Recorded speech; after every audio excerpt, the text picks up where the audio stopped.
Et salut YouTube, petite vidéo comme promise concernant du coup les statistiques de l'aspect farcir. Un petit point sur les équipements à choper, plutôt bijoux, rings, etc. Comment essayer d'optimiser les stats sur le farcir.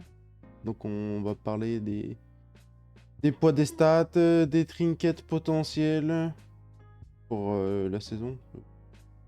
C'est encore en phase un peu de test, je pense, pour tout le monde, suivant les ressentis, suivant les donjons.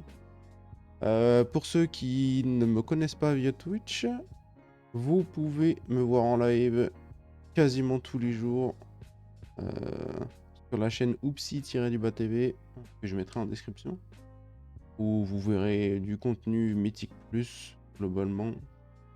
C'est un peu tout ce que je fais, c'est un peu tout ce que j'aime. Voilà pour ça. Du coup... j'avais sorti une vidéo il y a une semaine sur un peu sur la présentation d'Aspect Farcir dans sa on va dire dans sa globalité avec un peu de gameplay. Mais j'avais pas fait d'aparté sur les stats et puis surtout c'était en suspens sur c'était en suspens parce que ben, je faisais des tests et puis je regardais aussi un peu ce qui se faisait à droite à gauche. Du coup, j'en suis venu pour l'instant au point de stacker pas mal de hâte, comme vous pouvez voir. Bon, je suis à 35%. 35% de hâte, 40% de critique. Bon, là, j'ai mon flacon de up. Donc, en réalité, je suis à quelque chose comme... voilà, je suis à 37% de critique flat. Et j'ai très peu de polyvalence. Donc, pour l'instant, je joue comme ça. J'en ai un peu marre de me faire éclater en clé. C'est possible que... j'enlève soit du critique pour de la Versa, soit de la hâte pour de la Versa. Voilà, un peu certainement des 5% qui vont peut-être partir sur de la polyvalence ici. Et puis pour l'instant, comme je joue avec le Solea et que je peux choisir un peu de stats secondaires, c'est possible que j'ai chopé de la Versa avec, mais c'est très rare. On va surtout arriver à choper soit de la Mastery, parce que beaucoup sont en Mastery. Les tanks sont souvent hâte, quelques classes aussi, et puis un peu de critique aussi, mais c'est rare de pouvoir choper de la Versa. Donc plutôt mieux de le choper dans le gear et après de s'adapter avec le Solia sur les personnes de votre groupe. Voilà un peu pour le poids des stats, enfin pas pour le poids mais pour la répartition des stats. J'ai commencé un peu à parler du Solea, donc on va faire un petit point sur les trinkets. Je pense que le Solea du coup est un très très bon trinket et puis surtout qu'il est accessible. Il peut se farmer facilement, hein. Il se trouve à Gambit, à Stratagem, à Tazavèche. Voilà, classique, simple, efficace, un petit buff, pas besoin de s'embêter à le toucher. Ça fait le travail tout seul, ça va vous donner des stats secondaires. C'est parfait. Ensuite, vous avez le trinket d'Arakara qui est intéressant. Voilà, il faut aller chercher pas mal de hâte sur l'aspect. Et puis encore une fois, c'est un trinket qui se farme plutôt pas mal. Donc voilà, des trinkets accessibles, simples à farmer, je pense que c'est des bons trinkets pour commencer. Maintenant en raid, il y a quelques trinkets intéressants. Bon, plus qu'intéressant, parce qu'il y a un trinket qui est vraiment la crème de la crème, on va dire. Je pense que l'antenne astrale est le bis de énormément de classes. Et le Airsham ne fait pas exception. C'est bon, un trinket avec un bon uptime et tout, qui peut vous apporter beaucoup de critiques. Donc ça, c'est un trinket que, voilà, il faut essayer d'aller choper en raid. Bon, ce qui est cool, c'est qu'il est sur le deuxième boss. Donc voilà, c'est plutôt accessible, même en mythique. Si vous jouez un peu, c'est globalement assez simple d'aller le chercher. En semaine 3, bon voilà, il y a quand même des groupes PU qui partent pour faire 3 boss. Donc vous devriez arriver, même en mythique, à aller le chercher. Mais voilà, c'est sur le deuxième boss, c'est sur l'araignée. Trinket, bon voilà, il n'y a rien à dire de plus, hein, c'est le meilleur trinket à aller choper.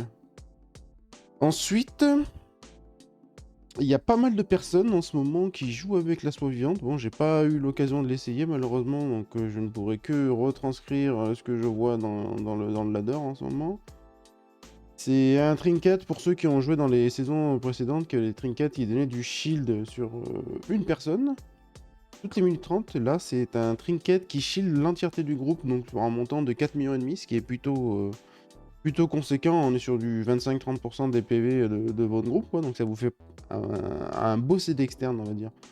Peut-être sur des donjons où justement il y a beaucoup de dégâts, comme par exemple sur Brizob, sur le deuxième boss, ou en vrai même sur le premier, en vrai. Il y a beaucoup de donjons où les boss, ils éclatent le groupe, ça peut vous permettre justement de vous sortir d'un peu de la panade, on va dire. Donc voilà, beaucoup de gens jouent avec. Le point négatif du trinket, bah, c'est un trinket qui vous donne de la hâte. Enfin, c'est pas un point négatif, mais il n'y a pas de stat principal dessus. Donc vous allez quand même perdre en efficacité en heal. Voilà, on va dire sur le donjon entier. Même si ça peut être compensé sur des dégâts absorbés à un moment voulu. Et puis vous perdez un peu en DPS, bon, même si c'est plutôt secondaire en tant que heal. Voilà. À voir après si les gens, en ayant travaillé un peu plus les donjons, etc., continueront de jouer avec. Pour ma part, c'est une certitude que voilà, je vais essayer d'aller chercher l'antenne astrale en mythique. Et puis après, pour les autres, je vais voir. Puis ça va aussi dépendre de ce que je vais me choper dans le Vault, hein, ce que je vais pouvoir avoir en mythique track. Donc, si j'ai le Soléa rapidement, je serai certainement Soléa. Si je vais avoir Arakara dans mon Vault, je jouerai certainement Arakara. Et puis, à la longue, on verra un peu ce qui se profile une fois que les gens seront full gear, que ça va se passer, etc. Petit dernier point sur la vidéo, j'avais parlé des talents la semaine dernière. Voilà, j'ai fait un peu des tests, j'ai un peu gratté un peu ce qui se faisait à droite à gauche. Effectivement, voilà, sur la vidéo de la semaine dernière, j'avais pris ce talent et ce talent-là parce que c'est ce qui faisait un peu, qui venait naturellement, parce que voilà, l'aspect farcier, on ne joue pas la pluie. Mais voilà, bon, il se trouve que c'est pas très utile. Ce talent non plus, on pouvait mettre qu'un point, n'était pas très utile, on se retrouvait avec 1,52% d'overall. Donc bon, in fine, pas très utile, quoi. Du coup, on a enlevé ce point et ce point-là pour prendre la pluie qui est inutile. Vous ne la casterez jamais, mais c'est plutôt pour prendre le déluge qui vous permettra, voilà, d'avoir des buffs, des heals buffés si les cibles que vous soignez ont remous. Donc, et par remous lui-même, et par les salles de guérison, et pas par remous, pardon, mais et par vague de soins, afflux de soins et salle de guérison. Donc, plutôt utile. Attention quand même à essayer d'avoir les remous actifs, hein, sur votre groupe pour pouvoir en bénéficier. Et essayez de mettre vos remous on CD du coup sur votre groupe, et pour avoir les stacks de raz-de-marée pour caster plus vite. Et aussi pour essayer à tout hasard de faire proc une ascendance qui va vous permettre de healer beaucoup plus fort, et puis surtout de bénéficier de la hâte temporaire grâce à ce talent. Et puis surtout, de toute manière, il faut en amont préparer vos remous pour pouvoir les consommer avec la salle de guérison, avec ce talent. Voilà, c'était une petite vidéo rapide sur ces 3 petits points, sur les stats, sur les items. Et puis sur la modification des talents, comme on me posait souvent la question, petite vidéo rapide pour voilà, faire le topo de tout ça. Comme d'habitude, si des choses changent, je vous tiendrai au courant, soit en live du coup sur la chaîne Oupsi-TV, soit venez me voir en live et puis on peut discuter de tout ça. Merci d'avoir regardé la vidéo, j'espère que ça vous aura plu. N'hésitez pas à me le faire savoir, et puis je vous dis à très bientôt pour une prochaine vidéo. Salut!